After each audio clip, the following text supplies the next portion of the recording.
Hi everyone, I'm AC, head of incubation for Villgro Philippines.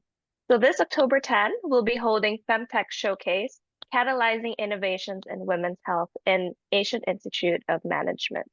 So as Femtech continues to gain traction in the region, we're here today to discuss how this growing sector is filling gaps in traditional healthcare to address women's needs, which have largely been underserved.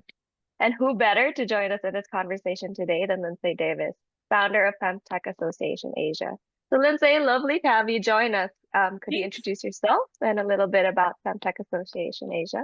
Thanks, AC. It's always so great to see you. I love working with Villgro. You guys have been great partners, and I'm so excited for this upcoming event on the 10th. It's really exciting to see just kind of the movement continuing throughout Southeast Asia and even beyond. So, as you mentioned, my name is Lindsay Davis. I'm the founder of Femtech Association Asia.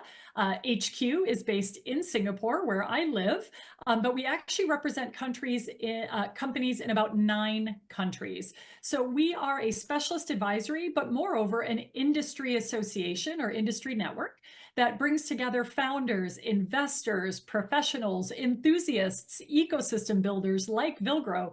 We bring everyone together to really try to advance femtech and women's health. So ultimately, our vision is available, accessible, and affordable healthcare for all women in Asia. And we believe that a lot of that is going to come from the startup community, as you say, really catalyzing, accelerating, igniting progress in the women's health sector. So I'm really excited to share just some learnings today and talk with you more, AC. Thanks for having me.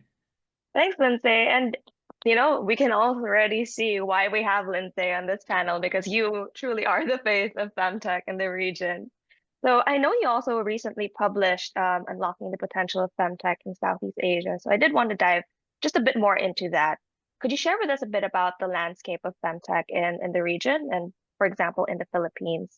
Would you see any unique challenges or opportunities in the region?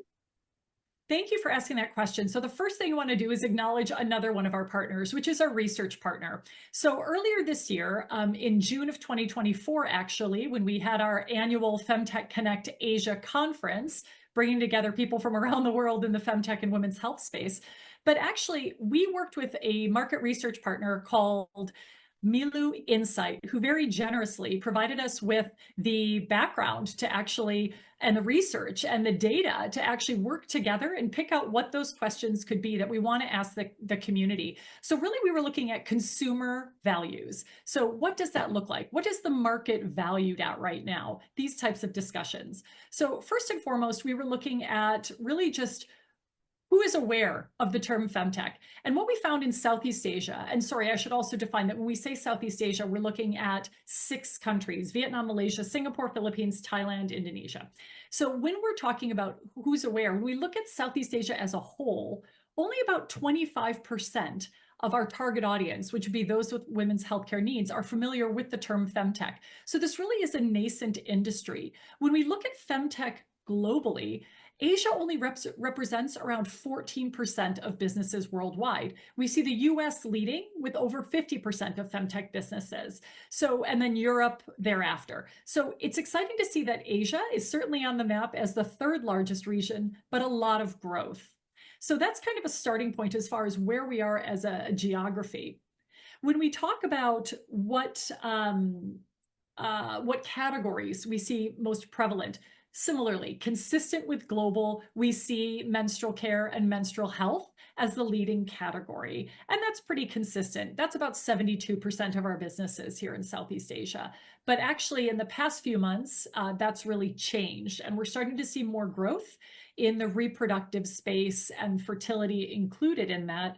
And that right now, fertility and reproduction represents about 37%. And then general wellness, 44%. And that's really a trend we're seeing, that more and more femtech businesses are starting to become more generalized. Because I think what we've seen is that whilst we can look at one specific category, let's say menopause, for instance, the woman's life cycle actually is so much more, and the hormones involve so much more. So it really is more than just reproductive care and family planning. planning. There's a whole life, that we need to cover with women's health. So going back to your second part of your question, along with the landscape, we can look at, maybe you asked about Philippines in particular, and maybe a little bit of background for the Philippines. So the first thing we can say is actually that I mentioned 25% of women overall in Southeast Asia, those 6 countries, are familiar with the term Femtech. Philippines is actually 31%. So we actually see a higher understanding and familiarity with Femtech, or female technology, women's health and technology. We see menstrual care products dominating usage in the Philippines, with an average spend of about $6.23 per transaction in menstrual care. Now, having said that, there's so many other categories that are white spaces: pelvic health, pregnancy monitoring, menopause tracking. There's so much more that we can do, but menstrual care really does dominate the space in the Philippines, which is quite consistent. We have about 25% of an untapped consumer base, with 10% of women looking and intending to use, of this untapped base, intending to use Femtech in the future. So we have a growing market segment that we can look at in the Philippines, which is really exciting. There's a lot more to say, but I'll pause there, just knowing that if you give me a microphone, I'll keep talking about this because I'm really, really passionate. But Philippines as a market really excites me, and I'm happy to share more details about that later today. Yeah, thanks, Lindsay. So actually, I grew up on Clue, and that I think was one of the pioneers in femtech. And I think what's interesting about what you mentioned as well is, our life cycles are more than just reproductive health, which is largely what a lot of the femtech solutions or innovations are around. But we love to also see how this has evolved, how women's health is more than just reproductive health. And we can see a lot more solutions targeting those that are disproportionately affecting women too. So maybe going back to what you mentioned, focused approach to women's health, I think that's also a talking point that most people don't understand. Why is there a specific segment for this one, right? Why is it specific to femtech? And how can developing health tech through the lens of women's health really unlock economic opportunities and social impact? It's a really big question, isn't it? But I think fundamentally, we can talk about history all day, the history of women's health, the history of gender equity, gender health equity. Mhm. We can talk about these topics all day, but I think if we really narrow it down, it's 3 points that kind of in the industry we all recognize as the reason we need femtech, and it's not just health tech. And those reasons are the fact that women's health has historically been under-researched, underfunded, and underserved. When we look at under-researched, we do know that, femtech companies only have received about 3% of total digital health funding. So a very small amount. Research in specifically women's health needs, conditions, issues, I've seen stats between about 1 and 3% of all healthcare research, excluding oncology. But that's a very small amount for half of the population. So under-researched would be the first point. Underserved would be a second point. There's so much we don't know. There are so many questions, there's that you don't know what to ask if you don't know what to ask. So, an example of that would be, I even laugh, I've been in this for 3 years, this industry for about 3 years. And when I first started, I knew there was menopause. I'd heard of menopause. I was very unfamiliar with perimenopause. But how would I know to ask about that if I didn't know it even existed? So a lot of this is about an underserved market who either are unaware or alternatively who have the challenges with their health, but no solution. It's not even understanding maybe what the average healthcare experience is. And also looking at underserved, there aren't enough companies that are addressing women's health, from the other side, or enough employee benefits that specifically target women's health. Though I have to say, in positive news, we are seeing some change and some progress there. So I want to make sure that we're not completely a bad story. And then thirdly, when it comes to funding, we all know that there's a lack of representation in a lot of VCs of women in decision-making roles, for Southeast Asia in particular. We know that there's just a lot of businesses that haven't been funded. And that's not to say that all businesses in femtech deserve funding, because businesses have to be competitive, they have to be commercial. But at the end of the day, we'd like to see more traction and more awareness and more engagement from investors, because ultimately better health is a better economy. We know that for every $1 invested, $3 is the projected in economic growth from that $1. And that's just from women being healthier. Whether that means women can work more, work longer, be more productive contributors, take better care of their families, their communities, themselves. It kind of trickles on from there. So women's health really is societal health. So when we ask, I guess, about a focused approach and why it's needed, we really need to have women's health more researched, more served, and more funded. So just going back to your 3 points about Femtech being under-researched, underfunded, and underserved, our comms team actually just launched a campaign on Femtech and how the first 3D representation of the female anatomy was launched in 2022. And that to me was crazy because a lot of the times that our bodies were being looked at, it was still on an unconscious bias looking at the white male anatomy and as a standard. And that to me is, just showing just how underserved women's health really is, exactly what you mentioned, Lindsay. So you also talked about how diverse and how broad women's health truly is beyond reproductive health. Could you share with us what are sectors or areas that can be addressed or amplified, and what are the upcoming solutions you're seeing outside of reproductive health in the region? I think there's been a lot of change. So first of all, when we look at Southeast Asia, which is our focus for this call today, it really is a blue ocean. It is a blue ocean for founders to come in. There's not a ton of competition in the market, though more and more businesses are starting. Since about 77% of femtech businesses in Southeast Asia have launched since 2019. So this is really a nascent market, though certainly not niche. So when we look at the changes that we're seeing and what is kind of the scope, again, menstrual care first, general women's health second, as far as category representation goes, thirdly, reproductive care and maternal care. But what I think I get really excited about is seeing fertility starting to grow. I do want to say on the other side of that is we haven't seen enough solutions specifically around the intersection of reproductive care and mental health.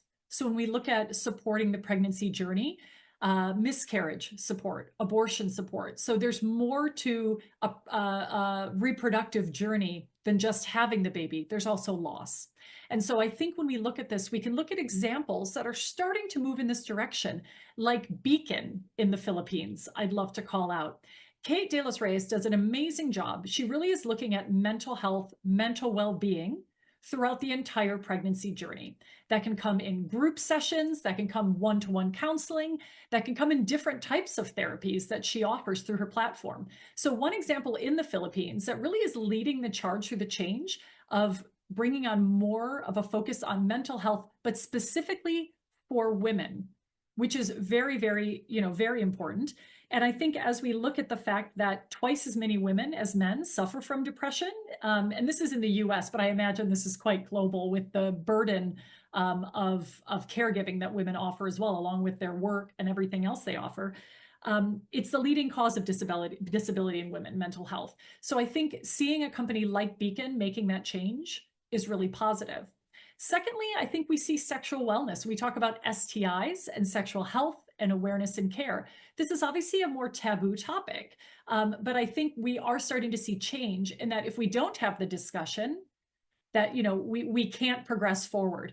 And so we celebrate companies like Unprude that is looking at the market and actually really trying to bring honest, trustworthy, truthful, direct information to the consumer to be more confident and comfortable in their sexual health. And with that, again, mental health is a big part of that in our experience. So I just want to call out a couple of companies there that really are making change in the Philippines, and that in particular are looking beyond reproductive care. But really one area, based on our research with Milu Insight, where we have seen a willingness to spend more that is not really covered at all in Southeast Asia, is pelvic health. So I'd love to just highlight that as a really great opportunity for someone looking to move into the space. But hormonal health, menopause, longevity is really an interesting topic. Chronic illness, which you mentioned, disproportionate suffering of women.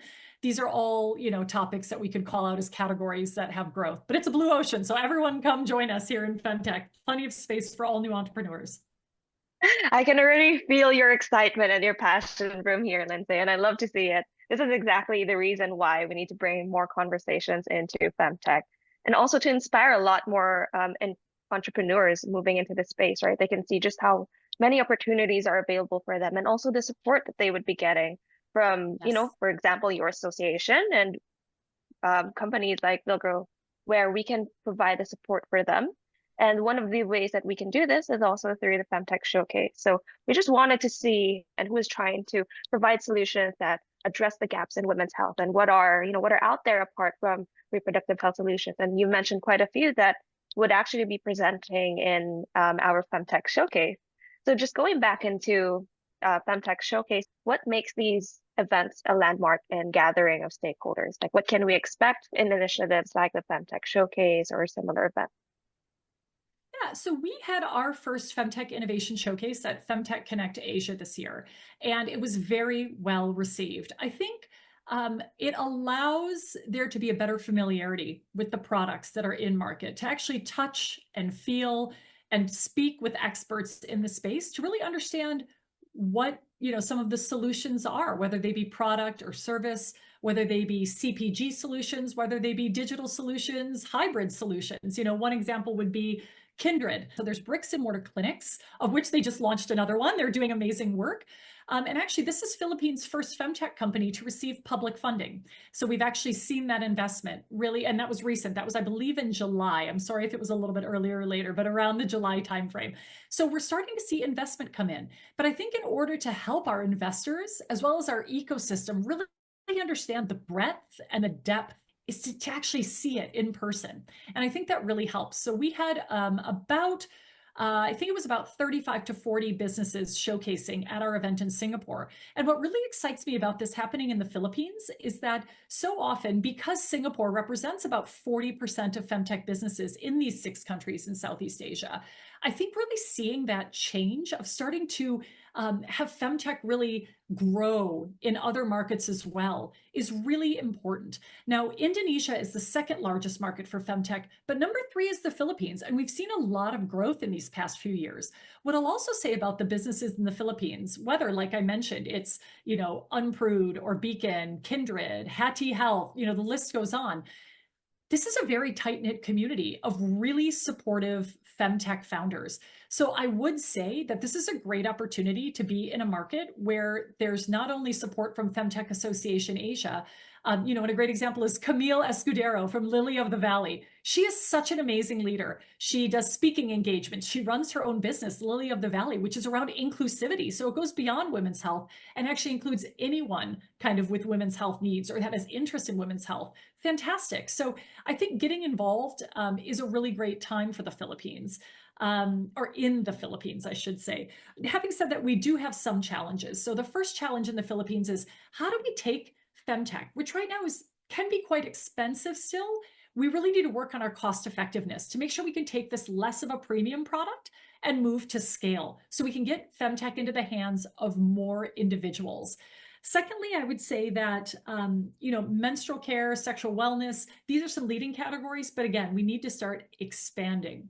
And then thirdly, when we look at kind of the lack of funding we've seen really outside of Kindred and maybe some angel investing we've seen from a couple of our femtech businesses, we do want to start seeing how we can kind of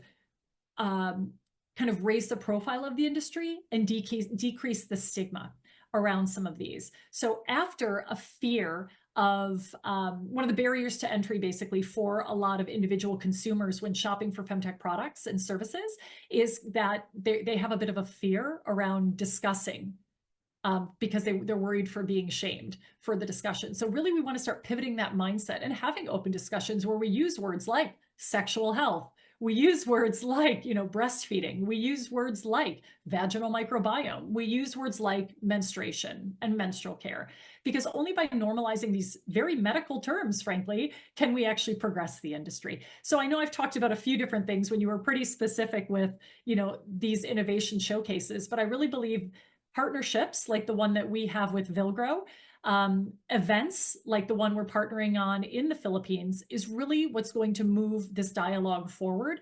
because consumer demand is going to result in more solutions being created with more support from the ecosystem, the government, corporate partners, etc. Thanks, Lindsay. And just echoing back what you mentioned a while ago, women's health is societal health, and this is obviously something we should address and we should talk about. So perhaps before we close, I did just want to ask you one last question. If you have any last words for any entrepreneurs, aspiring entrepreneurs who are looking at the Femtech or even Femtech Association Asia, and what type of support they would be able to get from you. Well, first of all, I think the best part of Femtech Association Asia is our network. It's really the community building. By community building, I mean individual founders. I mean community building with partners and ecosystem builders like Villgro, like New Shoe Network, so there's just really a good opportunity for community building.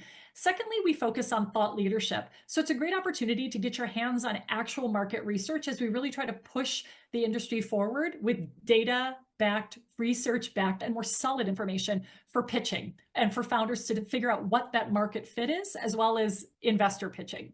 So along with community building and thought leadership, always trying to, kind of get out there, speak with the media. Last week, we did a great event here in Singapore with two of our companies, Elo Care and Hormoni. So that was really excellent to kind of raise the profile of menopause and hormonal hair care. So it's really been exciting.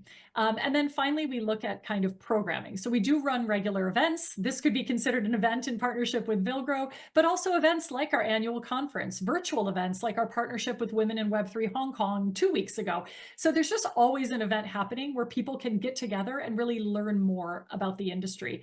Ultimately, right now, we are kind of, the gateway to the industry, the femtech industry in Asia. And a lot of that comes down to how we can help people connect and learn and grow, whether it be founders, whether it be the consumer and community, whether it be our corporate partners, the government, ecosystem builders. We're just super excited to help everyone connect and frankly succeed and help us turn this into a really continue to grow this as a really commercial, industry. I can already feel how pumped I am for next week. Thanks, It's going Lindsay. to be You great. definitely brought the energy up. But It's going to be so great. yes, I'm so excited, and we'll also, of course, showcase a lot of the entrepreneurs that you mentioned over there. So once again, we are looking to help connect, learn and grow and succeed for these entrepreneurs. So if you are interested in attending the Femtech Showcase, the link's down below. So this will be on October 10th, Thursday, for Asian Institute of Management in Makati, starting at 1:30 p.m. And thank you once again, Lindsay. I can't wait to see more of you. Thank you so much. I look forward to connecting with everyone on LinkedIn, at the event, after the event. I look forward to it. Thank you so much for having me, AC and Villgro. Thank you.